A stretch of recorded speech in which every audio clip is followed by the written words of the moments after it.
And welcome to another edition of Hank Unplugged, the podcast, with a mission to bring the most interesting, informative, inspirational people on the planet directly to your earbuds. Of course, you can listen to the podcast, and we have done so many of them on the web at equip.org. But you can also take an action step by going to iTunes and giving us a 5-star rating. We have been receiving an avalanche of 5-star ratings, and as a result, the podcast is becoming ever more popular. You can also share the podcast with family members, friends, people within your sphere of influence. And do remember, as I go through the podcast today, that the resources that I talk about and we discuss during the podcast, you can find on the web at equip.org. Today, a special treat. I'm going to have a conversation with Dr. Jay Richards. He is a executive director of The Stream. He's a assistant research professor in the School of Business and Economics at the Catholic University of America and a senior fellow at the Discovery Institute. He has authored so many books that I quite frankly have an addiction to, including a book that I absolutely loved titled Money, Greed, and God. Also, a book that Jay co-authored titled The Privileged Planet. He co-authored this with astronomer Guillermo Gonzalez, and he also co-authored a book with Jonathan Witt, The Hobbit Party. Jay's most recent book is The Human Advantage, The Future of American Work in an Age of Smart Machines. Jay holds a PhD with honors in philosophy and theology from Princeton Theological Seminary, and he's an all-around great guy. Hi, Jay. Hi, Hank. Great to be with you. It is so fun to have you on the podcast. I just love your work. Thanks so much. Yeah, I really do appreciate it. In fact, I was just with the lieutenant governor of your state in North Carolina, actually talking to him about some of these things just before I got on with you. Well, cool. Hey, you know, one of the things that I really want to talk to you about today is an article that you wrote. I call it an incredible 12-step program. A 12-step program for those predisposed to uncritically buying into this whole notion of scientific consensus. The title of the article, of course, you made up the title, Politics Disguised as Science, and When to Doubt a Scientific Consensus. And I kind of want to start our conversation with that, going through this 12-step program, because I think this is one of the most important articles I've ever read, particularly in today's climate.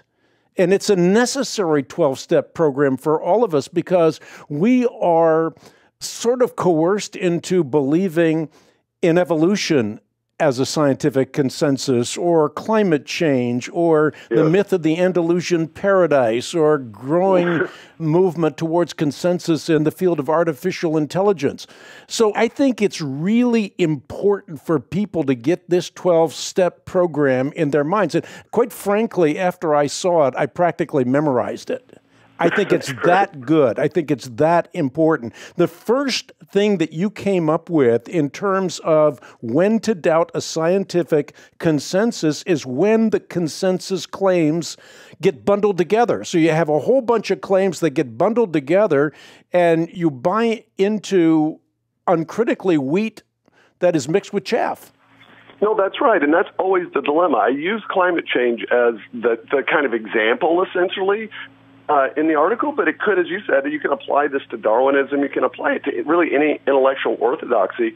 And people that aren't specialists, I mean, none of us can be specialists in every scientific question. So how do we decide, well, okay, I'm not a specialist, are there ways I can look at this issue and decide whether the consensus that supposedly exists is the result of these people looking at the evidence, or is it groupthink? And I said the kind of first example of this is when it's an issue that really is about separate questions, but they get bundled together. So with climate change, you've got, several different questions. Is it happening, for instance? Is the globe warming, depending on the baseline? Are we causing it? Is it bad or good? That's a relevant question. And then with the policies that we might want to propose, would they make any difference as what to do about it? Those are all separate questions. You might think we're in a warming trend, but say, I don't know what the cause is, and it seems like it's going to be a good thing, and we don't know what the policies are. So when people ask you if you believe in climate change, they're really wanting to know whether you sign on to all of those things, but those are logically distinct. I mean, the polar ice caps could be melting, the polar bears could be drowning. That still wouldn't tell you what the cause of it is or whether any particular policy would make any difference. We hear so much about CO2 emissions, and it's always in a negative way. We've heard that drumbeat for so long that I suppose people uncritically buy into CO2, got to be bad. Is that necessarily true? No, not at all. I mean, it's a natural compound. It's a 3-atom molecule that is produced when we respire. We breathe in, and our body takes some oxygen, and it passes out some carbon dioxide. And then plants, they effectively breathe in the carbon dioxide and release oxygen. It's an amazingly designed and interconnected system. CO2 isn't a pollutant in the same way that, say, lead or sulfur in the air can be a pollutant. It only gets treated as the bad guy because it's presumed not only that it can contribute to a greenhouse effect, which nobody doubts that. We know that carbon dioxide, you can test this in a lab, can capture infrared radiation. The question is whether the climate's so sensitive that if you just change the CO2 in the atmosphere a little bit, you end up with this cascading event of extreme weather and extreme temperature increase. That's where the debate is. But it's only because we connect it with that idea that anyone imagines that it's somehow a pollutant. But just in terms of simple chemistry, it's one of these naturally produced compounds in the Earth's atmosphere because of life being here. And it might be good in some cases and bad in other cases, but it shouldn't be treated as if it's a pollutant. Is there a connection between CO2 emissions and the greening of the planet? There is, actually. And in fact, you can look at a couple of articles I often talk about that have actually both published in 2010 that looked at what's called the leaf area index. And so you can sort of picture satellites taking pictures of the Earth and then analyzing the change essentially of the color. Like, okay, how much leaf area has there been in terms of change? And what we found is that from 1981 until 2010, when these studies were done, we had increased the leaf area index of the planet by about 14%. And most scientists think that's primarily the result of so-called aerial fertilization. So in other words, we know from lots and lots of experiments that for different plants respond differently. But basically, if you increase the carbon dioxide in the atmosphere, it's a way of fertilizing the plants. And some plants respond very well to this. And so it's really kind of basic common sense in botany that if we increase the carbon dioxide in the atmosphere, that's going to have a positive effect on plant growth. And this is important because this happened at the same time that the rainforests in Brazil were shrinking because of humans, tearing stuff down and building farms. So even when you take that into account, we still have about basically 14% more green space since 1981 as a result of this increase in carbon dioxide. And it seems to me that you also would have a longer growing season, and as a result of that, you'd have more food. There are a lot of people starving, so even that could be considered a good thing. Absolutely. I mean, even in terms of you just think about warming, when it's slightly warmer, obviously this is what happened during the medieval warming period 1,000 years ago in Europe. It's when our ancestors, the Vikings, they colonized Iceland and Greenland. Well, the reason they did that is because it was a lot warmer and greener then. We know Northern Europe had better growing seasons. And so that's the reality. If you're going to say, well, is this good or bad? First of all, we need to know whether we're going toward or away from the optimum global temperature, and we don't actually know what that is. But secondly, we know there's at least two effects. Increase in carbon dioxide and at least moderate warming is very likely to be good rather than bad with respect to agriculture. What's really interesting about this is I mentioned the myth of the Andalusian paradise, and I wrote about that in a book called Muslim, What You Need to Know About the World's Fastest Growing Religion. And I there quote Dario Fernandez Morera, who talks about why people buy into myths like this or what the motivations are. And he gives a bunch of reasons. And perhaps I've done this actually with him on a podcast, but I think it'd be fun to get your take on it. He talks, for example, about stakeholder interests. And he says that stakeholder interests and incentives affect the research of academics and the humanities no less and perhaps even more than those in the sciences. That is exactly true. I mean, people will ask me, well, is this just some kind of conspiracy where people are getting together and they know they're lying? So no, you really don't need that to explain it. You can explain almost everything that's happening with climate research in terms of the funding incentives. I have a friend who's a biologist, and her specialty is sea urchins, and she kept trying to get the National Science Foundation to fund her research. They kept turning her down, and she figured out a way to connect her research to the hypothesis of climate change. So she framed it in that way, and guess what happened? She immediately got funded. There is no end to funding resources if you're willing to sort of buy into the intellectual orthodoxy. If, on the other hand, you want to say, well, let's compare the carbon dioxide in the atmosphere and the temperature across geological time and see what we come up with and treat this as a testable hypothesis, you're likely to be considered a crank. And so that's the problem. There's just that kind of incentive. And so even though you get scientists in the know that will admit, okay, yeah, there's a lot of questions about this, when it comes to the funding, that's just going to govern the way things go. It's not just true climate science, it's true in nutrition science, unfortunately. You get these nutrition organizations that are funded almost entirely by certain food lobbies, and it turns out their research almost always supports whatever the food lobby is. It doesn't mean people are lying, it's just something you call theory-induced blindness, that if you sort of believe the theory and you have every incentive to believe it, that colors your perspective on the evidence, unfortunately. So I went back to eating eggs in the morning. That's okay.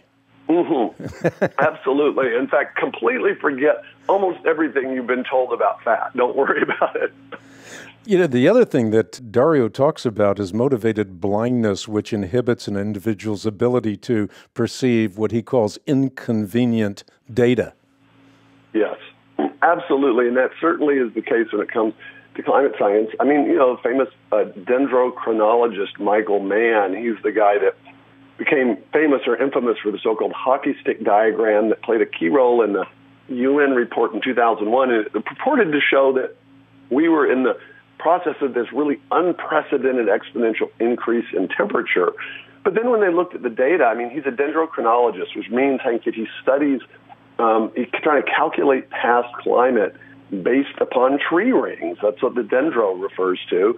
And so he was arguing that, because of course tree rings do respond to temperature and things like that. And so he had posited that in fact we're in this very unusual warming period. But then when people went back and looked at his data, it turns out he had cherry-picked. So he picked the particular pine trees that fit what he was expecting, and he had some excuse for excluding from the sample every data point in his own data that contradicted it. Now, I don't think he was consciously saying, okay, I need to lie. I think he was so convinced of the theory.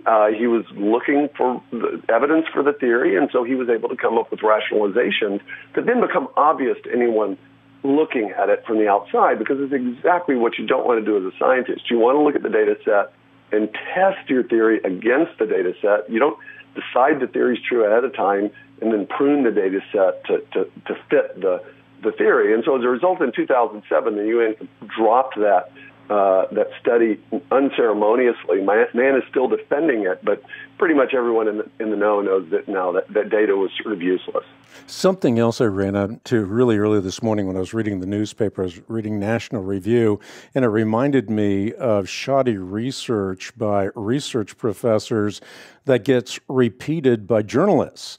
And so there's an article, it was by Jack Crow, titled "Two Researchers Have Been Forced to Issue a Major Correction to a Recent Study Indicating Oceans Have Been Warming at a Significantly Higher Rate Than Previously Thought Due to Climate Change." Interesting, because you get this kind of shoddy research and then it gets perpetuated in the magazines and the newspapers, etc., and it becomes part of the sort of universal consciousness. It does. I mean, it's like this number everybody's heard, 97% of scientists support catastrophic climate change. Well, you look at the details, and the study doesn't show anything like that. But honestly, it's like the whole population has that 97% number burned in the neural pathways in their brains, and so it just sticks. It's the same thing with these predictions that the New York Times, of course, trumpets it's unprecedented warming of the ocean. And then when it's retracted, it might end up on page A33 and nobody hears about it, unfortunately. Yeah, and there's also this problem of selling a cultural agenda that we ought to be wary of. Absolutely. I mean, that's unfortunately separating the worldview chaff from the empirical wheat, as you mentioned a minute ago. That's really important when it comes to any kind of environmental debate, because very often you're dealing with people that have fundamentally different views about what it means to be human. I mean, if you're a Christian, you believe, yeah, we can mess things up. We have to consume, and we can despoil the earth and pollute it. But we're also creators of value. We're creatures made in the image of the creative God.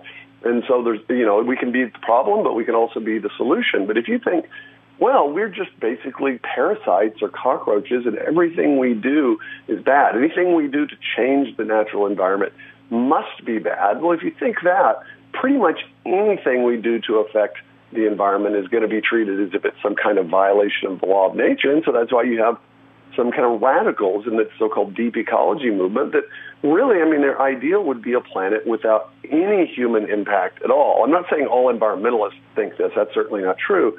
But that is a dark strain, unfortunately, in the environmental movement. So you always have to sort of negotiate that. Okay, what does the evidence say? Or is this really someone's axe to grind just against humanity in general? Talk a little bit, Jay, about the problem of having your eye on the wrong ball. What I mean by that, and this is something I've heard you discuss in the past, let's say climate change. If we have our eye on the wrong ball, if we spend tens of trillions of dollars of the global economy on the wrong problem, it has an attendant effect in that there are all kinds of other problems that don't get solved. Fresh water for everyone on the planet that doesn't presently have fresh water, for example. That's right. I mean, that's just, simple economics of opportunity costs, is that if you do one thing, it's going to exclude you from doing something else. If we spend, say, the Paris Climate Accords, which countries voluntarily sign on to, where they pledge to try to reduce their use of carbon dioxide producing fuels for energy, let's say everybody does that. Well, official estimates is that would cost about $1 to $2 trillion a year to the global economy. That's $1 or $2 trillion that's not being spent on something else, like economic development in the third world, where people, the most important thing that could happen to them is to increase their per capita income, because then they'll be more adaptable. Or as you said, fitting the rest of the world that doesn't have it with water sanitation equipment and technology. Most of those things would cost a fraction of the cost of these Paris climate protocols. And it turns out the official estimates from the UN is that even if all the countries actually signed on to the Paris Agreement, implemented it fully, it would have essentially a negligible effect on the warming of the planet between now and 2100. So it's a sort of all pain and no gain scenario, which doesn't make any logical sense. I want to get back to the 12 reasons that you raise in terms of what we ought to question when it comes to the notion of consensus, whatever the subject. The second reason that I remember in your list of 12 is ad hominem attacks. And the one that I remember the most with respect to climate change was Ellen Goodman of the Boston Globe, who said that we're at a point where global warming is impossible to deny. Let's just say that global warming deniers are now on par with Holocaust deniers. Now, there are a couple of things involved here. Part of the problem is the terminology that is used. I mean, yes. You're not denying that the globe is warming. No, not at all. Yeah, that's the problem. Of course, there's that. There's no denial of that. And then just the very use of the word denier, which is associated with Holocaust denial. And so they managed to tar you in 2 or 3 different ways simply by invoking that particular word. That's, unfortunately, I think that's the way this goes. We had a conference here at Catholic University a few years ago at the request of the U.S. Conference of Catholic Bishops. They just kind of wanted a briefing on the climate issue. And so I talked about the science, and there was another fellow that was on the panel who was also a believing Christian. And I kind of gave my 15-minute summary of the evidence. And then he did not respond to any of my scientific points. He just said that he knew that most people that took my position were really secretly funded by the oil industry and suspected that that played some role in my views on this. Well, I have to say I'd be happy to be funded by the oil industry if anyone wanted to send me a check.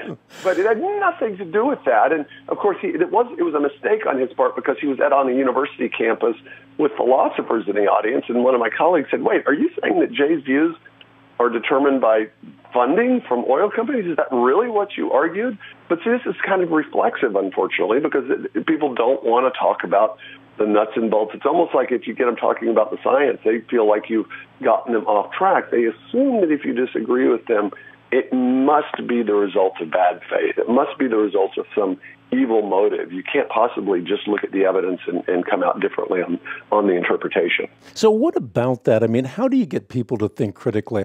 I was listening to some political debates during the midterms, and you have people on either side throwing out these canards, and it's very, very hard unless you have a critical thinking process in place to figure out whether something that is being said really has any weight or it doesn't have any weight. And there's just so much nonsense that's being put into the stream, you hardly know where to begin if you don't know how to think critically. No, that's the dilemma. And so I will very often, when I get these kind of ad hominem attacks and people want to sort of distract it, sometimes concede it. I'll say, okay, look, actually I'd have never gotten any funding from any oil company, but let's assume that I have. That's still not going to change the logical point. If I'm saying, whether something is happening and what's causing that thing to happen, that's a logical point. You don't have to trust me. Once you realize whether the earth is warming and what's causing the earth to warm, that's just a logical distinction that once it's pointed out, even if I'm a greedy guy that really wants to pull the wool over everybody's eyes, the point still stands. It's not like the cause of something and that something itself become the same because I'm being funded by the oil company. That's the problem. These ad hominem arguments very rarely bear on the issue at hand, and so you're constantly having to sort of appeal to people's kind of mother wit and common sense to see these things. Well, you actually make a point of this, and I think it's your third point, where you talk about scientists who are pressured to toe the party line, which is huge with respect to tenure and job promotions, grants, media accolades, and, vanity. All of these things are actually a factor. They absolutely are. I mean, we have this mythological idea of the natural scientist as this sort of transcendent being that doesn't have any particular motives, that doesn't have any, is not susceptible to social pressure, that's just this totally objective being. Sort of wearing a white lab coat. Yes, always wearing a white lab coat and sort of floating above the fray. But scientists are human beings, and so the ideal of science is it should be objective and test the theory against the evidence, but in reality, scientists they're just susceptible to groupthink. They're just as susceptible to attacking the person with an unpopular opinion as the rest of them. And so the question is, when you see this happening in a scientific dispute, for instance, if you notice that there will be prominent scientists that will start to come out against the intellectual orthodoxy late in their careers or right after they retire, that tells you something. So in other words, they realize, okay, I got to keep my head down while I'm still a professor. I may be tenured, but I could be done for if I talk about this. But then they'll retire, and suddenly they start breathing fire on this issue. That is a telltale sign that there's some kind of intellectual orthodoxy being enforced in the discipline, so that only people that enjoy some kind of independence are willing to speak out. And you see that over and over again in the climate science literature. Elderly, prominent scientists will get bold just after they've retired from full-time teaching. One of my son-in-laws is a philosophy professor at the Air Force Academy, and when I have him on the Bible Answer Man broadcast, he has to make all kinds of qualifications just because of where he works, because if he doesn't make those qualifications and make absolutely clear that this does not represent the Air Force Academy, this represents his opinion, if he doesn't make those qualifications, his job is at risk. That doesn't surprise me at all. I mean, in some ways, I benefit from the fact that I'm a philosopher. I mean, at the business school here, but I'm still a philosopher, and it's sort of the job of philosophers to talk about controversial topics and to make arguments. But, if you're in the sciences or you're working for a government agency or a government institution, there's a lot less academic freedom and just freedom to be able to debate really important issues than there are just out on the street at random or in a random bar. I mean, people that aren't in the academy don't realize just how restrictive it can be and how nobody has to tell you, well, you could get in trouble if you talk about that. You don't have to be told that. You can kind of read the tea leaves. You can feel it in the air. You can tell that there are just certain things that you're not supposed to talk about or you're not supposed to raise, and it would just be best if we don't discuss that issue. I think you need to write a book on this, quite frankly. I mean, take those 12 points and make it a 12-step program. You could be clever with it. But I mean, I think this discussion is just so transcendently important. I couldn't wait to have it with you. You, for example, say that you ought to be skeptical when publishing and peer review becomes cliquish. Yes, this is such a problem in the natural sciences, and some listeners may remember back in 2009 with the so-called ClimateGate scandal, in which a bunch of documents, thousands of emails and reports and things were leaked from a lab in the UK that was a climate change lab. And when people read the emails, it turns out some of these scientists, like Michael Mann and different people, they were conspiring. Quite literally, it'd be guys that are editors of climate journals, and they would be saying, okay, we're going to destroy this editor if he allows this one piece that we disagree with to be published. It was just the kind of thing that, you almost have to be a kind of conspiratorially minded person to think this is happening. But it's exactly what was happening. And so if you look at, the sort of family tree of the peer-reviewed literature when it comes to climate science, you discover that it's the same 4 or 5 or 6 people, all of whom have an axe to grind, that are on the editorial boards of different journals. And then if another journal decides to be independent and publish the controversy and entertain the debate, then they'll get blackballed by a bunch of the influential people in the area. This, 10 or 15 years ago, this was easier to do than it is now. And the reason is because there are a lot of online journals. There's a Twitter feed that I follow that basically shows all the bad stuff that gets through peer review, so that if this kind of thing happens, it tends to be publicized. So if you're somebody like me that really follows this, you can get the information very easily. It's just that most people's understanding of the climate issue is not much deeper than what they happen to see on the front page of magazines when they're walking through the airport. And at that level, you're never going to be exposed to any of these underlying controversies. That's really scary, because when I was listening to those debates that I alluded to earlier, I mean, I heard dogmatic assertions which simply did not correspond to reality by key politicians.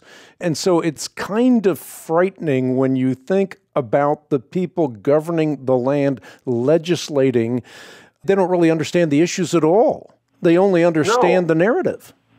No, that's right. I mean, in some ways, we can't expect politicians, in Washington, for instance, they're busy people. They don't have time to focus on this. Nevertheless, they get briefed. I do this frequently in Washington, D.C. You'll get asked to come brief a politician on some issue so that they say, okay, what do I need to understand about this? So when it comes to climate change, people can be responsible. They wouldn't have to pretend to be experts. But so much of this, at least in the political sphere, is about virtue signaling. And so even if the details are actually more complicated than this, but I can benefit in votes in terms of my constituency by exaggerating or misrepresenting the details. And so unfortunately, this has been happening for decades. Al Gore, in some ways, parlayed this into an art form in terms of being able to use this issue for demagoguery. But my view is, look, if you're really interested in the environment, then you should be interested enough to care about what the science actually says, so that if we need to do something about it, we do the right thing rather than the wrong thing. I hear so many people today talking about the fires in California being a function of climate change. How do we process that? Well, it's a prediction of the theory that if unprecedented warming will occur, then certain climate extremes will result from that, whether it be increased droughts, increased intensity and frequency of hurricanes, things like this. What most people don't realize is these are predictions of the theory once you get unprecedented warming. But of course, at the moment, it's no warmer now than it was 1,000 years ago. And if you actually look at the data, which there's hurricane scientists that look at this, there's no increase in droughts. There's absolutely no trend whatsoever in the 20th century in terms of frequency or intensity of hurricanes. And in fact, the climate change catastrophists will be the first people to tell you, if it's, say, cold outside, like it is in Washington, D.C. today, that weather is not climate. But then, of course, if you have a hot spell or you have fires like you do in California, suddenly weather is climate. It's proof of climate change and global warming. The truth of the matter is that hurricanes do happen, and you're going to get some, not big ones, and you're going to get bad ones every so often. and fires happen in California. It's a very dry Mediterranean desert climate that also has kind of some bad policies that I think contribute to this. But whenever you get an event like this, it's really a prediction of what will happen if it actually warms. By definition, since we haven't had this huge amount of warming, we can't have these things happening. And so they can't be citing these as evidence, at least not yet. It's one thing to say this stuff will happen if the warming continues. It's another thing to say, oh, okay, see, here's one example of this thing happening. It must be being caused by the warming. It just doesn't follow. Well, something else that may not follow, and I'd be interested in your observations on this, are hurricanes naturally bad? I mean, in other words, it seems to me that there are many benefits to hurricanes. It also seems to me that the real problem is not the hurricane, but the fact that we're building in areas where hurricanes hit, and because there's sort of a global pot, if in fact there's a catastrophe, you're going to get bailed out. So you keep building in those areas. Yes. That's a huge problem, and no one really likes to talk about this, but, we get massive property damage in part because we put really valuable property right on the ocean, and as you said, there's a kind of a perverse incentive here. If I build something next to the ocean and I'm going to have to bear the entire risk if the thing gets destroyed and I can't get insurance because of the risk, I'm going to make a different decision than if I build this and I can't get insurance. But that's okay, because if it gets destroyed, I'll get FEMA money from the federal government that will cover it. Remember, John Stossel did a terrific report on this a few years ago, and he was one of these people. He said, look, I did this. I built a house by the ocean and ended up getting damaged, and that's a perfectly rational thing to do if you know somebody else is bearing the risk. But the truth of the matter is, if we build valuable stuff right next to the ocean in places where hurricanes happen periodically, it's going to follow by iron rails of logic that once in a while that stuff's going to get destroyed and there's going to be a lot of property damage. Seems like even fires have an attendant benefit. Well, certainly fires are a part of the kind of natural carbon cycle. I mean, certainly there are places, farmers do this, in which sometimes they'll burn hay on their field in order to increase certain elements and properties in the soil. And so it's a natural part of the way God created the world. But of course, if we build, on the one hand, nice neighborhoods in places that are very dry and that are prone to fire, and then you implement water policies and policies in terms of, how you can husband the land and what plants you can cut down and things like that. In other words, if we do lots of things both to expose ourselves to fire and to encourage policies that make it more likely you're going to have a fire, that's going to happen whatever is happening in the overall climate. And so I really think the problem is if we blame all this stuff on, this big bad climate change, we don't actually focus on the policies that might actually make a difference in these catastrophes that do happen. You better watch what you're saying, or there's going to be an entry on you on Wikipedia. And I have no control over my Wikipedia page, so I gave up on that a long time ago. What about early snowfalls? I mean, even early snowfalls seem to be spun around as being a function of climate change. That's right. I mean, this is the sort of charm of this theory, because if you can predict that any extreme weather event is the result of global warming, that's what climate change refers to. It's like extreme weather events as a result of the warming, then even cooling or early snowstorms end up being evidence for the theory. And so you realize, okay, wait, if everything that's opposite can be evidence for a theory, that basically makes the theory untestable. So if you make risky predictions, for instance, you project, okay, there's going to be this amount of warming, this is what we predict we'll see. Now let's look at the satellite data 10 years from now. Then you look and there's not as much warming, and you say, okay, well, that disconfirms my prediction. That's honest science. If you suddenly say, well, we must have misunderstood how to make the prediction, let us rework the variables, you've basically made your theory immune to falsification or to testing from the evidence. That's not how natural science is supposed to work.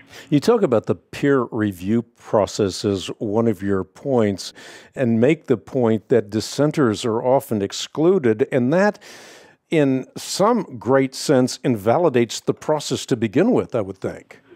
That's right. I mean, the whole point of peer review is that it's supposed to be double-blind, it's supposed to be dispassionate, so that people are just evaluating, say, the experimental protocols that are set up or the testing. Ideally, you want it to be something that could be repeated in another lab or with another experiment. That's what peer review is supposed to do. And when it works well, that's what it is. Unfortunately, in a lot of these highly specialized journals, they're highly cliquish. And so even if it's double blind so that officially you don't see the name of the author. Peer reviewers they know exactly who this is, and I have stories of friends that I know who are in climate science that do this, and they're constantly trying to figure out, okay, how do we publish this and submit this for publication in a way that they don't figure out that we're the author because we're going to get blackballed. And then they do manage to get something through peer review. It comes out, and then they're attacked. And I know this one fellow at Harvard that after his article came out, he was attacked, and his critics tried to get his funding pulled from it. So on the one side, you get prevented from getting the stuff published, and then when you do manage to get something published, you get punished for that, for making the public argument. It's really very difficult. I don't think this prevents the debate long term, but it certainly stifles it in the short term. Yeah, agenda-driven science is in view as well when you have actual peer-reviewed literature that's being misrepresented or completely excluded. People just don't acknowledge it.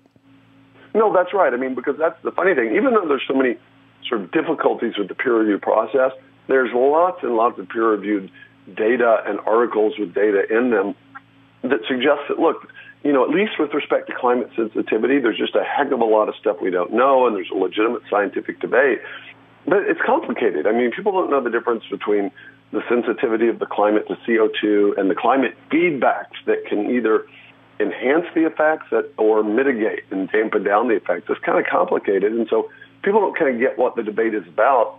They're not going to know the diversity of the peer review literature itself, and so even though you could go on AstroPH, which is this kind of archive site, and see all the science journals that are published, most people don't know how to do that. They wouldn't know how to read the papers, and so they rely on science journalists. Very often, these are journalist majors that maybe be 27 years old and not even know the science themselves, but they end up mediating the information that's actually in the literature for the general public, and unfortunately, they very often scramble the interpretation process.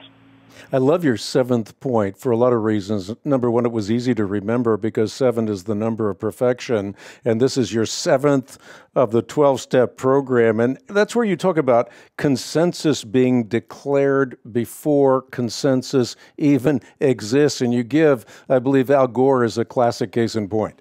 He is. I mean, that's what's funny because I've been following Al Gore on this since about 1989. I looked this up because I thought, because I remember later, just in the last few years or so, he was saying, well, now there's a consensus. There used to be a debate about it back in the 90s, but now there's no longer a consensus. But if you look at what Al Gore said way back in 1992, here's what he said. He said, only an insignificant fraction of scientists deny the global warming crisis.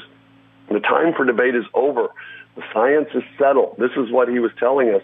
But then much later, he was saying, well, no, there used to be a debate about it back in the 90s, but now there's absolutely a consensus. And in fact, if you looked at the real debate, the Gallup in 1992 actually did a poll of scientists, and 53% of the scientists actively involved in global climate research either didn't believe global warming had occurred, 30% weren't sure, and only 17 believed global warming in the sense of human-caused global warming had even begun.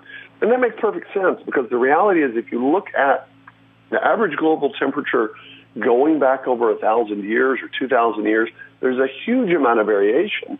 And so the fact that we might be in a warming trend right now, it's no more significant than the warming trend 1,000 years ago. And so what that means is that the signal gets swamped by the noise. The noise is this natural variation. And so you need to be able to say, okay, so which part of the variation and the increase that's happening right now is actually the result of the human activities as opposed to just the result of whatever the natural fluctuation is. And so, again, it's another logical point. It's very hard to separate the signal from the noise when it comes to these things. And so it makes sense that in 92, for sure, scientists would say, well, we don't know. We might have our suspicions, but, we certainly can't be sure about this. Help us understand as well the distinction between real data as opposed to data that you get from consensus scientists who are interpreting the data. Well, this is always the difficult ink when it comes to natural science because we understand the difference between, my theory for what this star ought to be composed of and my observation from spectral analysis of what it's actually composed of. And then, but when you get to climate science, the data is always complicated because it's not a matter of, we can't just stick a thermometer in the earth and say, okay, what's its temperature? We have to do complicated things with satellite readings or, upper altitude hot air balloons in the upper part of the atmosphere, or thousands of ground-based satellites, which are ground-based, basically temperature reading sites where the conditions can change over time, and you have to then adjust to account for all those changes. And so because there's so much of the data is mediated by human interpretation, very often even the data itself will become contaminated by the interpretation. Many of your listeners may have heard about how this happens with these ground-based satellites, is that if you look at the raw data, it will show one thing, but then you look at the official data, and turns out it always shows increased warming. This is, again, it's kind of the expectations of the theoretician. So if the data doesn't, if it doesn't quite say what they were expecting, then they readjust it to cause it to say what they were expecting. Again, I don't think this is the result of lying. I think it's the result of this theory-induced blindness. And so I really always try to focus on the data that's the easiest to nail down and that's most likely to be objective. So, for instance, the data from these upper atmosphere hot air balloons, the satellite data, for instance, which is not susceptible to the contamination of these ground-based measurements, I tend to rely on those. So I want to know, what does the satellite data tell us about this warming trend? Let's compare it to the ground-based satellites. But if there's a conflict, we should opt in favor of the satellites over the ground-based stuff, just because, one, it's more reliable, and two, it's less susceptible to this human interpretation and adjusting that often goes on. I heard a scientist in some venue, I can't remember where exactly, talking about the different global models or different models from different countries. And I think he was saying there's something like 32 or 33 of them, and they're all in harmony except for one, and that is the Russia model. That's very interesting. Well, I know that the largest total is about 99 of these models, but there are probably about 44 that are very prevalent, and people can actually find this called the spaghetti graph is often what it's called in the literature. But it's essentially, what do the models predict? And so you look at this thing, and it's sort of the date along the x-axis and the temperature along the y-axis, and you look at what these different models predict, and they're all over the place, going up and down, but virtually all of them predict increased warming. As you said, there may be one or two. I wouldn't be surprised if it was the Russian one that predicts something else.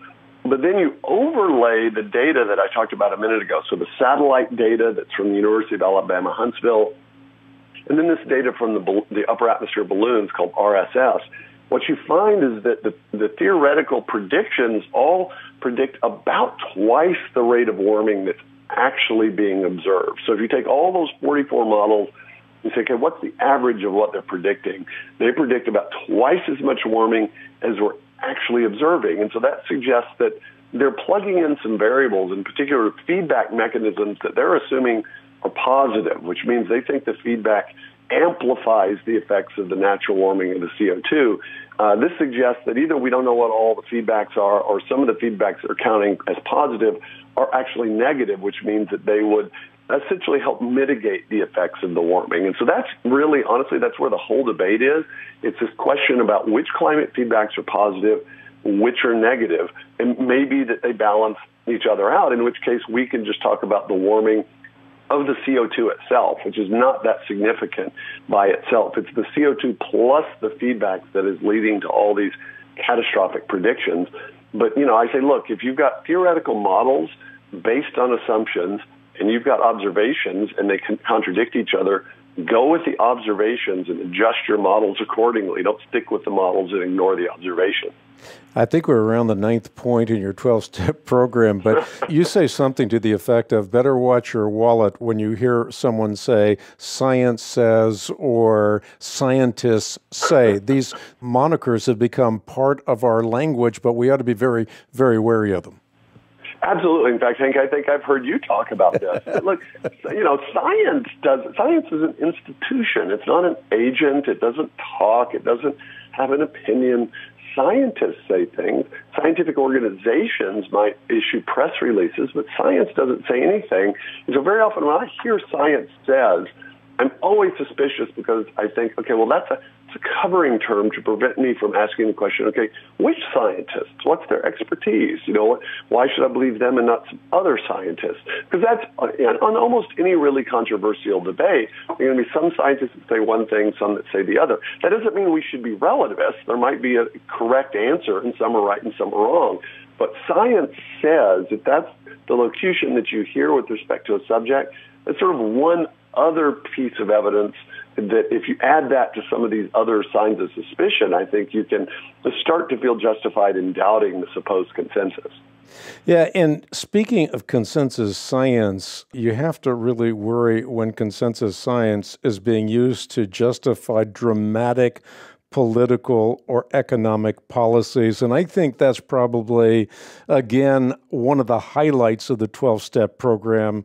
It's the 10th step in your 12-step program. But again, it's a highlight because here you have consensus science used to justify economic policies that can devastate the lives of poor people all over the planet with exactly the opposite narrative that you're actually helping the poor. No, that's exactly right. I mean, the reality is if you're really poor, whatever happens, whatever change occurs, you're the most likely one to be harmed by it because you're not able to adjust and adapt. I mean, the climate changes in your location and you're rich, you just move somewhere else. It's not that complicated.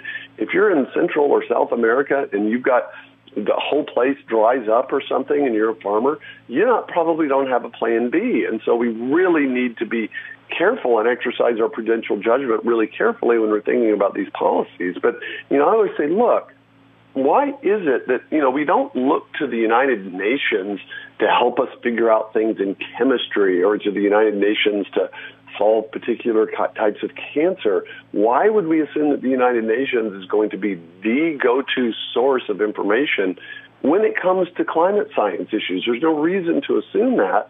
And then when you discover that every report that the UN gives on these issues, their only solution is always hand over more of the global economy to transnational political elites, and they will somehow take care of us. That's just, if the scientific debate doesn't have any big worldview implications and it has no political implication, it's much less likely to be contaminated. But when it does, when it has huge worldview and political implications, and the science is used to justify big, huge, dramatic political and economic policies, again, this is just one more reason that you can be suspicious. Yeah, related to this is the whole matter of global governance as opposed to this new nefarious term that we're hearing over and over again, nationalism. Yes, exactly. And the problem is the word nationalism, it's like the word liberalism and capitalism. People don't define what the word means. And so if you mean by nationalism, well, a political ideology in which we make the nation the highest good and we demonize everyone else, of course that's a bad thing. And that, in fact, that's not anything that the average American would support. But when political scientists and political theorists use nationalism, what they're referring to is just the idea that the world is better with several different nation states as opposed to a transnational political entity that somehow unifies them. And so if you read the debate right now, at least in foreign policy, and political thought, the people that are talking about nationalism, they're not talking about national socialism. They're not even talking about the French nationalism of Charles de Gaulle. What they're saying is that human beings in the world are better off when we have countries pursuing their interests and negotiating treaties in ways that matter, but we do not want to empower an unaccountable elite which could not be checked against another country. I mean, the truth of the matter is Americans are better off with America not being in charge of anything, because we're fallen creatures too. If we had too much absolute power, we would probably misuse it and lord it over people. We need to be challenged on certain things. And so when somebody says, I'm a nationalist, you want to ask them, okay, are you talking about that kind of nasty, America's great and everybody else is evil nationalism, or are you just saying you think it's better to have nations than to have one world government? Those are two totally different issues, but notice the word nationalism is used in both cases. So it's important that we recognize that words are not univocal, they're equivocal. They take on the meaning that the context allows them to have. Absolutely, and especially there's words that have ism at the end are especially susceptible to equivocation. I mean, for a long time, Hank, I used the word capitalism. In fact, my Money, Greed, and God book in 2009 has capitalism in the subtitle, and I've actually changed that in the 10-year anniversary edition that comes out next year. I say its subtitle is A Christian Case for Free Enterprise, because the word capitalism was popularized by Karl Marx. I mean, it was used as a pejorative. It was intended to be a pejorative term. It's just that it stuck. And so we use the word to refer to a system of limited government and private property and economic freedom, all good things. That's one of the dictionary definitions. But I often ask students, I say, give me the mental picture of what you have when you hear the word capitalism. And more often than not, they're picturing some portly guy in a tuxedo and on Wall Street smoking a cigar. That's just the mental picture associated with the word. So you're always in these debates, you're saying, okay, is this a word I need to try to redeem and defend, or is the word just such a mental impediment to getting the ideas across that it's better to use a less tainted and more neutral word? You know, I didn't want to get off on this subject, but I do think it's an important one. Why do you think it is that so many young people have bought into the socialist paradigm? I remember you in one of our conversations, I don't know if it was private, but I don't think this is a private subject matter, but talking about the fact that you yourself, when you were in school, had bought into Marxism or socialism. And I wonder, is this an alarming trend, or is this just the common thing that people go through and grow out of? I think it's frustrating to me more than anything else, because I feel like, oh gosh, are we having to have this discussion again? It's the same arguments, it's the same ill-conceived understandings of economics, but I really do think it's kind of the same old, same old. It's exactly what in the 80s, when I was in college, I was imbibing this stuff, and when you first hear it, it sounds nice. If you don't actually know anything about economics, it can sort of make sense. I know there was a panel here on campus last night where these students, let's talk about democratic socialism. Actually, my daughter and some of her friends went. And, you know, there wasn't anything new. In fact, the students admitted that they hadn't studied economics or anything. And I thought, well, it's good that we have these discussions. Nevertheless, we should always remember that when it comes to these issues, people have to be taught again and again in every generation. You can't just take for granted that, well, I've made that argument to people 15 years ago, so surely it's already out there. No, you constantly have to keep reiterating these points, because there's always somebody at every moment that's just coming of age, that's just becoming aware of the issue. And so you can treat that as a good or bad thing. In my case, it gives me something to do. And I realize, unfortunately, I'm never going to reach the point where it's like, okay, well, that debate is settled. Unfortunately, I don't think it will be settled till the Lord comes back. One of the quotes that always sticks in my mind in this regard is a quote that's attributed to Ronald Reagan, that socialism only works in heaven where they don't need it, and in hell where they already have it. No, exactly. I mean, this is what's so strange, is because if you talk about socialism, I was did a debate at the American Enterprise Institute about a month ago with a prominent Christian democratic socialist that writes for the Washington Post. And I said, look, why would you want to defend socialism? Every actual socialist experiment that's actually been tried in the 20th century ended up as a human catastrophe. People will try to talk about Scandinavia as socialist, but if you ask them, they'll say, no, this isn't socialism. And in fact, we have a lot of economic freedom. Why bother to defend that? But they will say, well, no, it's never really been tried properly. Nobody says that about Nazism. Nobody says, well, it just hasn't been implemented properly. I don't know why the word socialism doesn't finally just, fall into disrepute. But I think part of it's just that it has that nice word social in it, and you can count on the media to sort of keep propping it up. I mean, that's the depressing thing about this year and last year. We had the 100-year anniversary last year of the Russian Revolution, and this year was Karl Marx's 200th birthday. You had this big New York Times series talking about Karl Marx, and there was one article that said Karl Marx is right. I mean, this is in the New York Times, and so there's just some kind of foggy delusion that comes upon people, I think, when it comes to these issues.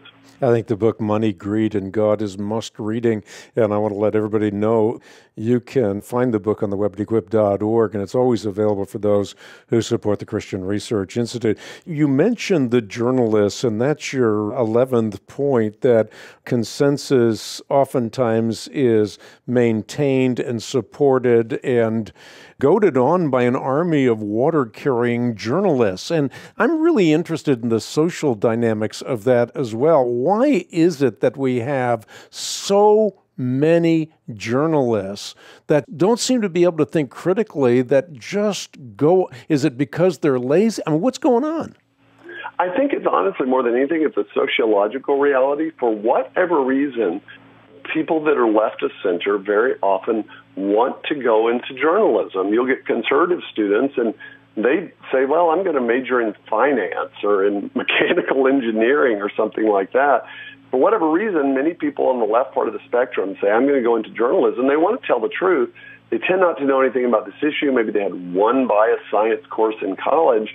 And so they end up seeing it as a kind of defining element of their profession, of their vocation to do this stuff. And so I constantly ask people, okay, look, where have you gotten your information about climate science, honestly? Because 99% of the information that most of us carry around in our heads on this, we have gotten directly from journalists who themselves may have no scientific expertise and may very well have an axe to grind. And so they do play an outsized role in influencing us on these issues. And then, even if you're reading National Geographic or you're reading Vanity Fair, most people don't even actually read the articles. They just see what's on the cover. And so really, it's not even the journalists that are influencing us. It's the people that write the headline copy. So they have an amazing ability to shape public perception. Every April during Earth Week and Earth Day, you'll get pictures of polar bears looking out off of a piece of ice into the ocean. And we're supposed to, of course, interpret that as a polar bear running out of, places to swim. It's probably a picture of a polar bear waiting for a seal to come up, but, that's not the interpretation. And so much of what we think about this issue is entirely the result of headlines and pictures, and the pictures are interpreted by way of the headlines themselves. I love your last point. I mean, I think this is really a very fitting last point, and that is you ought to be very skeptical about consensus science. The reason being is you never talk about a consensus. Let's say if we're talking about Big Bang cosmology, you don't talk about a consensus. But it's when you talk about, really, really spurious or debatable issues. That's right. I say, basically when we keep being told that there's a scientific consensus, nobody talks about the consensus of the periodic table of the elements, or somebody doubts, a cosmic beginning. You just talk about the evidence. Let's look at the cosmic background radiation. Let's look at the redshift of the stars. Look at the distribution of the elements in cosmic nucleosynthesis. I can just go on and on talking about the evidence. It doesn't matter that, 99% of physicists agree on this. That's actually not the point. It's only when you don't have a lot of those things that suddenly people want to talk about consensus. And that itself, I think, that's the sort of irony, is that you say, well, should I doubt the supposed scientific consensus? I say, well, are you hearing a lot about there being a consensus on this? If so, that itself is a sign of suspicion. Now, I don't say in this list of 12 that if any one of these things obtains, then you should be skeptical. What I'm saying is the more of these things that you see building up around an issue, the more justification you have in suspecting that you're dealing not with a dispassionate conclusion of the scientific community for the evidence, but you're dealing with a kind of groupthink. And we need a mental filter to be able to do this, because we can't be experts in everything. And fortunately, there's a way we can look at the sociological dynamics around the scientific issue so that we can, I think, kind of have a rational ground to stand on, even if we don't actually have time to study dendrochronology and climate science. Well, your 12-step program for me has been a mental filter. I mean, it's really, really helped me out, just getting those points in my head on so many different issues. So thank you. You also adapted an old legal adage: when you've got solid scientific evidence on your side, well, then you argue the evidence. When you've got great arguments, you make the arguments. But when you don't have solid evidence or you don't have great arguments, then you claim consensus. That's exactly right. And very often, the proponents of these ideas are leading with the consensus rather than with the arguments or the evidence. I want to switch subjects real quickly on you, Jay. Theistic evolution, or what's sometimes called evolutionary creationism, it can mean different things to different people, but I want to get your take on that because there are more and more Christians who are buying into this theistic evolutionary paradigm. What's your take on that? Well, yeah, and it's funny because I think several of us were actually down in Bogota, Colombia last week for a huge conference. Hundreds of Colombians came out for 3 full days of talks about this issue, and so there's a huge hunger for it. But theistic evolution, it has the problem in that the word evolution, as you know and your listeners know, means about 8 different things. It might just mean change over time. It can mean that natural selection explains some things, or it can mean this grand story of universal common ancestry, natural selection, and random genetic mutations. And the kind of intellectual pressure to believe that grand Darwinian story is so intense that very often Christians in the academy and in the natural sciences don't even take the time to look at the evidence. They just say, look, I need to find a way to accommodate this into my theology. And so rather than saying, okay, let's see what natural selection can really explain, what's the data, they say, well, I can see a way that God could have sort of shaped things and guided things along so that from one perspective it would look like it was natural science or natural selection and random variation, but behind the scenes God is secretly guiding it. Now, could God guide a process that looks like it's random? Of course.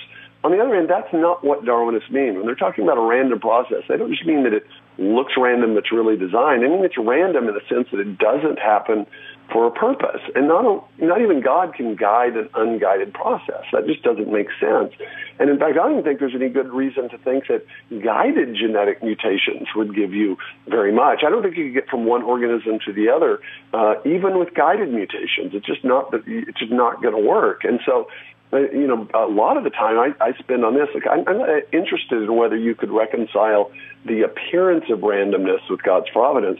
I want to know whether that mechanism can actually explain what it's supposed to explain. And when you look at the details, it's really good at explaining antibiotic resistance in bacteria and the fluctuation of the thickness of finches on the Galapagos Islands, which never goes anywhere. It never explains or gives any evidence that it has the power to create new organs or new organelles or even to create new species. I just think the Darwinian mechanism has been vastly oversold because it functions as a designer substitute. And so it's a fool's game for Christians to think, well, let's figure out a way to accommodate this, then maybe the secularists will like us. Trust me, they're not going to like you. And if anything, they're going to have subtle contempt for you because you've essentially surrendered a central issue of the Christian faith, which is that the natural world testifies to the existence of a creator. Don't be cowed into denying that. Look at the real evidence and separate these things out. And I think there's a strong case to be made for, my view happens to be what I would just call progressive creation, and that God has acted definitively at different times in history, that he has some kind of mysterious work week in which he creates. But of course, there are also natural processes in development, natural selection. It preserves populations, as it's often said. It can explain the survival of the species, but it cannot explain the arrival of the species. Something that you said caught my attention.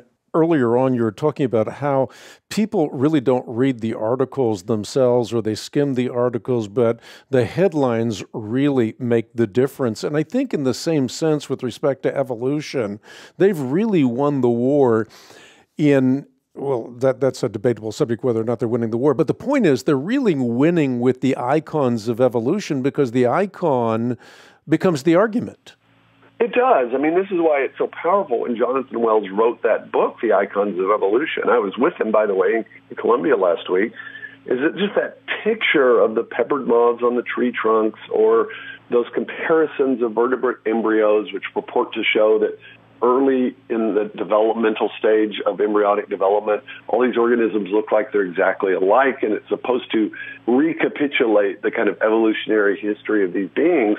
Anybody that knows the biology knows that in that case, the Haeckel's embryos, these were actually fraudulent. In the case of the peppered moths, at best, all it would show is that natural selection can work to select different members of a population based on its survival benefits. But it turns out even in that case, The moths normally don't rest on tree trunks, and we're not even clear if that was a good example of natural selection. It's amazing how little natural selection actually explains. I mean, when I first looked into this issue, I was perfectly willing to think, oh, maybe natural selection can produce different species or something like that. I'm really, myself, surprised at just how little it's able to explain, and convinced the only reason that more scientists don't abandon it and say, okay, this explains a little bit, is because it functions as a designer substitute. It's really the metaphysical water that it's carrying that ends up doing most of the work for it.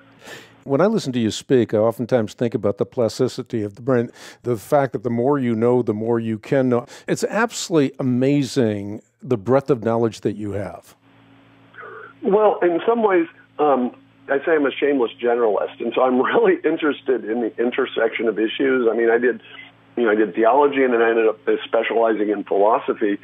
And then I wrote a couple of technical books and some technical journals, and thought, what I'm really interested in is the intersection of different issues, the intersection between Christian worldview and natural science and climate science and economics. And there aren't a lot of people focusing on that. In the academic world, people tend to stay in their specialty. And so I get seized by different issues. Some academics want to spend 30 years drilling down on a single issue, and that's fine. They end up being the world's expert. I spend time on an issue and feel like I don't know that I have anything new to contribute to that, so I'm going to study something else. And in fact, Hank, I'm just now finishing up a book on fasting that's got to be turned in to my editor in January. But it's one of these things that started out with me just experimenting with it, and I realized it turns out there's a heck of a lot of data about the physical benefits and, of course, the spiritual benefits of fasting. And so I joke that the philosophy allows you to be a parasite on the other disciplines. Well, I'll tell you, that fasting book, I can't wait to read that, because that's become part of my life. And it has been transformational on a lot of different levels. Something you said also reminds me of your writing on passion. You're saying that there's a fallacy involved in saying that the best way to succeed is to follow your passion. Interested in having you explain what that fallacy is. Yes, and in fact, I say this in my new book, The Human Advantage. Even told a bunch of high schoolers that were graduating in a Christian high school, don't follow your passion. And a lot of them, I could tell they were disturbed, but I noticed every parent pulled out his or her smartphone to take notes. And my basic argument is this: we don't tell kids, well, what do you feel like doing? Follow your feelings. That's the ideal guide for you in your decisions in life. In fact, we spent 18 years trying to get kids to use their reason to follow virtue and to have their passions come along after that. Then when it comes to career advice, we say, well, what are you just passionate about? Sometimes people end up being passionate about things that can also allow them to make a living. But I know in my own case, there was a time when I was passionate about cardiology. I wanted to be a heart doctor. And then for years, I was passionate about being an oceanographer, even though I lived, at the time, 13 hours from the ocean. Thought if I became an oceanographer, I'd swim with the dolphins and live on pods on the bottom of the ocean. I had no idea what was happening. But, when it comes to career advice, really the question is there something I could be good at that would provide something for people that they would want and would pay me to do it? I mean, that's really the question. And in economics and in the world of work, just making a lot of money at something, that's usually not satisfying. What we want to do is we want to be able to be paid to do something in which we create value. And you're not creating value for someone if you're not providing something for them. And so my argument is, look, if you're graduating from high school trying to decide what to do in college, find the overlap between what you might be able to do well, what people want, and what they would be willing to pay you to do. Focus on that. And then very often the passion will follow. I tell this story in the book about this septic tank company owner in Wisconsin named Les Swanson, who is passionate about septic tank solutions, not because he found that intrinsically interesting, but because he found a method to serve people in this way, and then he finds fulfillment in that. So what we want is not that you don't want to be passionate about your work. Of course you do. You don't want to spend 30 years doing something that you think is a drag. Just don't expect your fleeting passions and emotional feelings to be an especially good guide in showing you exactly what you ought to do with your life, at least what you ought to do with your life when it comes to a profession. I think this is one of the great advantages of being a follower of Jesus Christ. Before I committed my life to the Lord, and, in the spiritual gymnasium, receiving the graces whereby I can become by grace what God is by nature. Before that happened, trying to find a career was like trying to find a needle in a haystack. But once you commit your life to the Lord, it seems that He guides you through people and circumstances, through a myriad of ways, to finding that very thing that He designed you specifically to do. That's exactly right. Because, of course, and some people, when I first started talking about this, thought I was saying, don't follow your calling or vocation. I'm not saying that at all. What you want to do is be praying and fasting and reading Scripture and taking guidance from God, because the truth of the matter is your feelings and passion that you have initially, that might not be what God wants you to do. Now, God's not going to call you to do something that you're terrible at. He will equip you to do that. But sometimes finding out what God wants you to do, it is a matter of, it's the Christian walk in which, if you'd asked me what I was going to do 30 years ago, I was in a officer candidate program for the Marine Corps. That's what I thought I was going to do. I'd do that for a few years, and then I would, work in politics. That was my plan. Well, God had something else in store for me, and it was only because I was open to that, as opposed to what seemed to make sense to me, that I've ended up doing things that frankly are way more exciting. But I would never have imagined doing this 30 years ago. This was not by my design that I ended up in this area. In fact, the stuff I'm doing, I probably didn't know could even be done 30 years ago. It was really interesting for me is I have always had a passion. And this first thing I thought about, by the way, when you talked about the fallacy of the best way to succeed is to follow your passion, I thought about myself, because one of my passions from the time I was 14 years of age was playing golf. And I wanted to become a golf professional. Yes. And I got pretty good at it. But I realized after a while that this could never be my vocation, because as good as I might think I was at it, I was never that step up that you need to be even a journeyman on the PGA Tour. And so I realized that, it's my passion. But so my passion became my avocation as opposed to my vocation. And it's been a great, great diversion for me. It's a way of getting away. So it's kind of neat. That's my passion, but that's not what I do for a living. No, and that's the difference between a vocation and an avocation, is that you can still have, in many ways, that's what hobbies are. Hobbies are things that they're fun diversions that we enjoy simply for the sake of doing them. There is nothing wrong with that. The fallacy comes when you say, I want to be able to do what I enjoy, and somebody should pay me to do it. That's the problem. Well, no, the only reason somebody should pay you to do something is because you're providing a good or a service for them that they want. Otherwise, it's just coercion. And so, as in your case, and with playing golf, in my case, it was actually music and singing. I was pretty good at it. I get a lot of enjoyment out of it.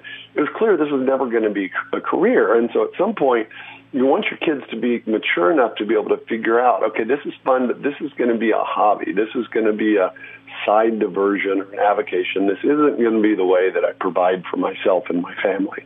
You call yourself a shameless generalist, but I think there's a sense in which that needs to be parsed out, because I found out in apologetics that for me to write on a popular level, I have to digest that which is given on a scholastic level. So for me to do popular apologetics, I have to understand top apologetics. Otherwise, I end up doing slop apologetics. I think that's the same thing true with respect to what you do. I mean, what you do, I find time and time again, as I read your books, as I listen to you, that you have digested the tough stuff, that you've done the hard work. Well, that's honestly, I appreciate that, Hank, because I feel like if there's any specific thing I feel called to do, it's this task of translation, because I think there's so many important world-changing ideas that get trapped up in the academic heavens so that they're not down where people can actually make use of them. And so more than anything, what I want to do when I'm writing a book is to say, okay, I want to really have this be founded in the evidence and the most solid arguments, but I want to make the arguments and explain them in a way that an eighth grader could understand. And it's true. I mean, I often don't point this out to my fellow academics, but writing at a popular level in a competent way, it's actually a second-order skill, because you first have to understand the subject, and then you have to say, okay, now how do I translate it? It's like if somebody tells you, okay, I want you to make a perfect copy of this amazing painting. but now you can only use 6 palettes to do it. That's a really hard job. This is what makes C.S. Lewis so great. He was an amazing scholar, but he could write in a way that millions of people were drawn in. And that really is. I mean, it is tough because you got to dig into the details, and then you got to figure out how to translate it. You contributed to The Call of the Cosmos, and as you know, Jay, I'm a huge, huge fan of Illustra Media. I just love their films. I think their films are making a difference beyond anything that they could even imagine. But I was listening to you in The Call of the Cosmos, which, by the way, we make available for those who support the ministry at equip.org. You were talking, I think, if I recall correctly, about solar eclipses, and you wrote about this as well in a book with Guillermo Gonzalez, I believe. The Privileged Planet. Privileged Planet, exactly yeah. Right. And I find this to be so fascinating. It is a way of communicating God through the book of nature rather than through special revelation, but it is a powerful call. It tells us there has to be a God. Talk about that concept with respect to the idea of a solar eclipse. Well, a solar eclipse, it happens because of this. You could think of it as a coincidence of several things. You have to have a luminous body like the sun. You have to have an eclipsing body like the moon. You have to have an observer platform, that is where observers can be. And then you need them all to line up in a line in space, essentially. And if you get that alignment, then you'll get the eclipsing body, like the moon, passing over the sun. But, of course, there's no reason to assume ahead of time that those things should take up the same space and shape in the sky. So my co-author, Guillermo Gonzalez, in 1999 thought, this is weird that there's this perfect match between the moon and the sun in the sky, even though they're radically different bodies. So he did research and basically studied, okay, what would eclipses look like from the other planets in the solar system that have moons? And what he discovered is that the one place where there are perfect solar eclipses in the solar system is the one place where there are observers to see them. Now, that by itself would just be eerie, but anybody that knows about the so-called habitability conditions for a planet knows that, in fact, the size of the sun in your sky is hugely important to whether you're on a habitable planet or not. One of the most important things you need for a planet with life and liquid water on it is that planet has to be the right distance from its host star. And so when you get that right distance in the so-called circumstellar habitable zone, that's going to fix the size of the sun in your sky. Also, another variable that habitable planet needs is a large, well-placed moon, like our moon. If we didn't have a moon, the tides wouldn't work properly, the Earth would wobble on its axis really erratically and catastrophically. And so the moon plays a very important role in life on Earth. And you take these two independent variables, both of which are needed to allow life on a planet, and then they set up the conditions for perfect solar eclipses. And why does that matter? It matters because perfect solar eclipses are a natural experiment that is set up that allows us to discover things about stars. It allowed us even to verify Einstein's general theory of relativity that we had a very hard time doing. And so this is the first example in the book of what was initially our hypothesis, which is essentially that the conditions for life correlate with the conditions for scientific discovery. Or to put it more simply, just that the rare places where life can exist in the universe are also the best places overall for doing science. So observers find themselves in the best places overall for observing. That's what you'd expect if the universe were designed for discovery.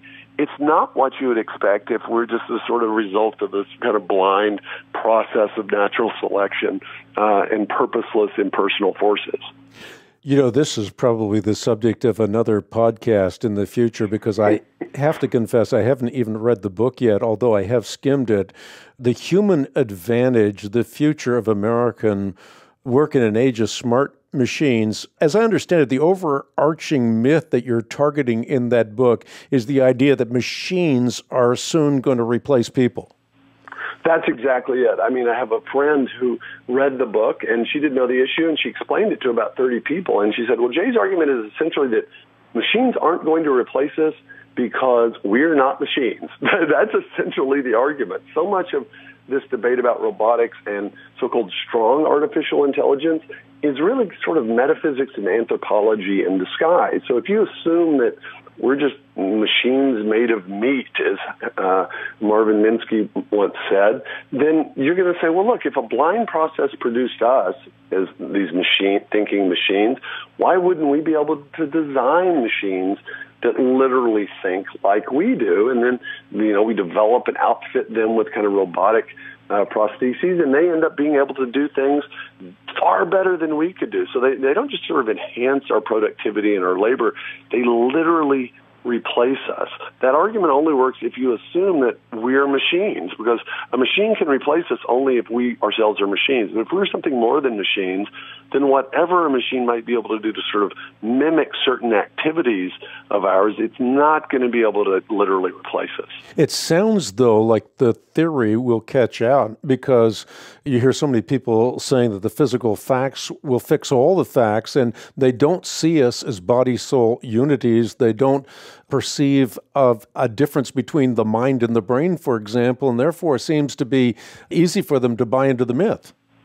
No, that's exactly right, because they don't. When I was at a conference with a real hardcore neuroscience skeptic who insisted that all of our thoughts are just entirely determined by these chemical states in our brain, not that our mind and brains interact in some complicated way, but that literally your thoughts don't have the ability to cause something to happen in your body. Rather, your thoughts are just sort of spin-offs from some deterministic thing that happens in chemistry. Well, what's extraordinary about that is that means the theorist is actually denying his own existence. Now, to me, that's the reduction to the absurd of materialism. If a theory requires you to claim that you don't exist and that your thoughts aren't about something, that's the best possible reason you can have for not believing the theory. What you need as a minimum for a theory of reality is it needs to be able to accommodate your own existence. And this is why I tell people, I say, look, you're better off picking a worldview at random than being a materialist, because the materialist view, that's the one that can't possibly be true, because for it to be true, it would mean there are no persons, there's no free will, there's no agents, thoughts aren't about things, there is no subjective first-person experience. None of this makes sense. And notice you don't even have to presuppose theology, you just have to be willing to do a little introspection to realize, there's something wrong with this materialist account. One of the reasons that this is going to sell the whole idea of artificial intelligence is because we're very, very good at mining the subjunctive, cultivating the seed of threat buried within each unrealized instance, and therefore there are all these apocalyptic predictions out there, and apocalypse sells.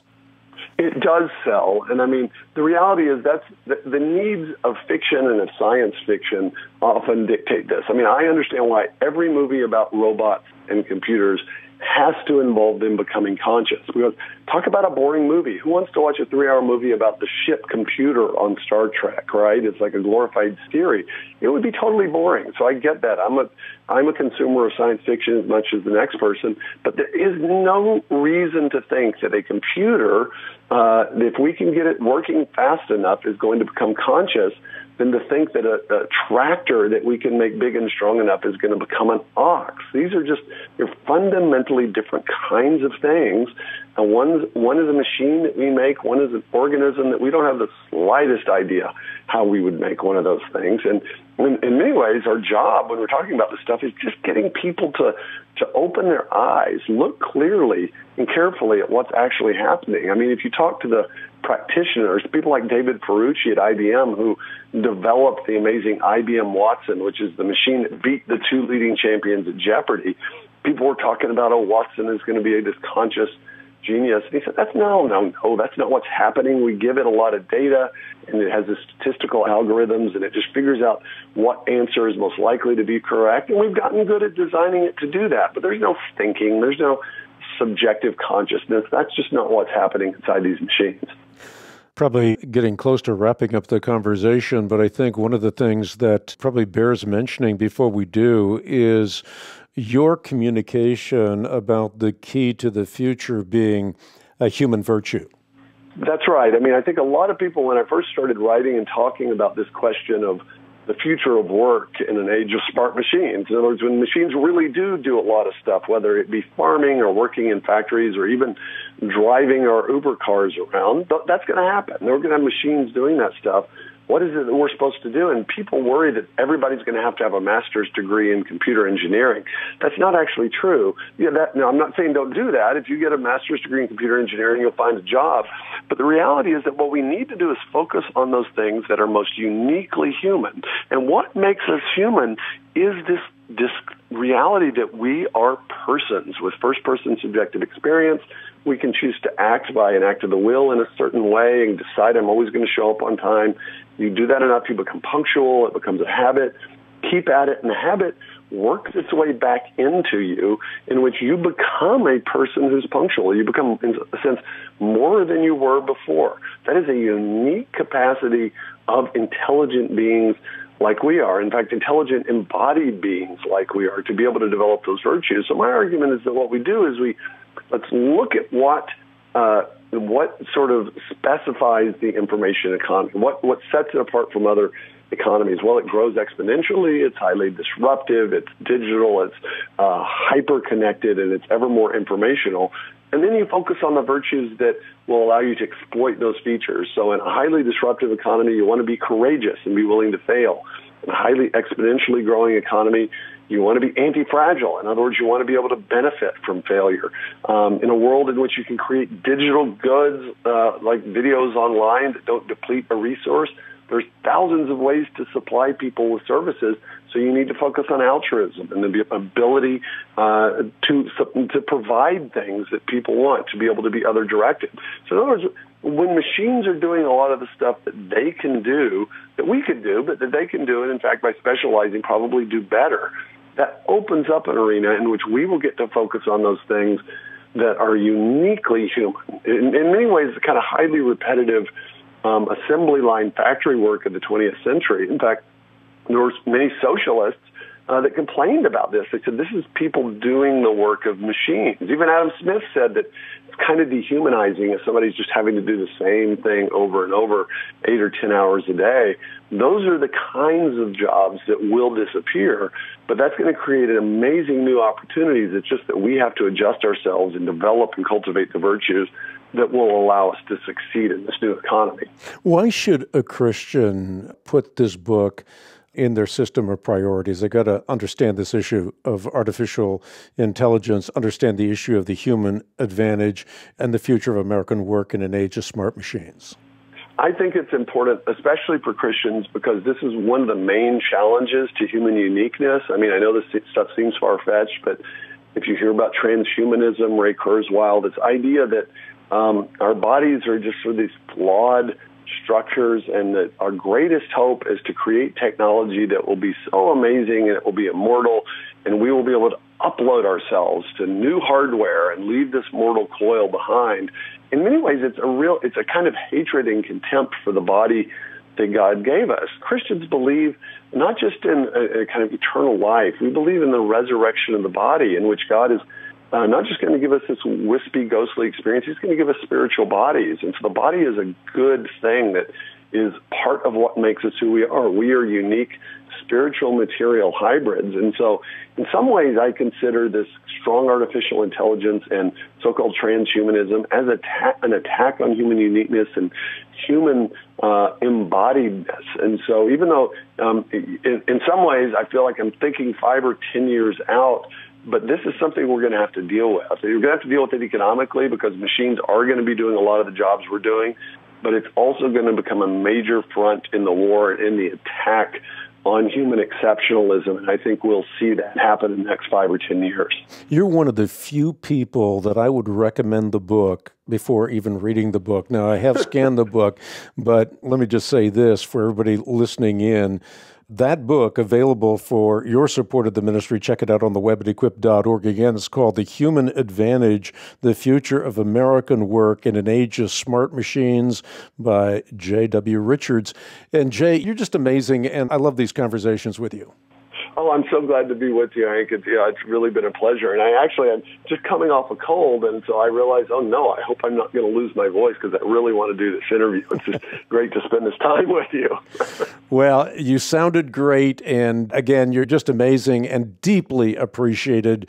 Truly, Jay, you are impacting the lives of people all over the planet in incredible ways, and for that, I'm grateful just as one of them. Thanks so much, Hank. It's my pleasure. And again, you can make a difference with the Hank Unplugged podcast by simply going to iTunes, giving us a 5-star rating.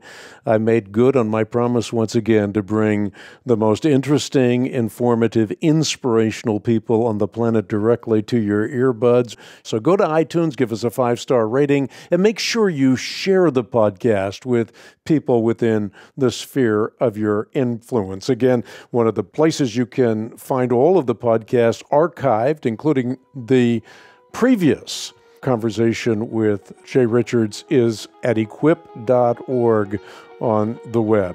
Thanks for tuning in to this edition of Hank Unplugged. Look forward to seeing you next time with more of the podcast.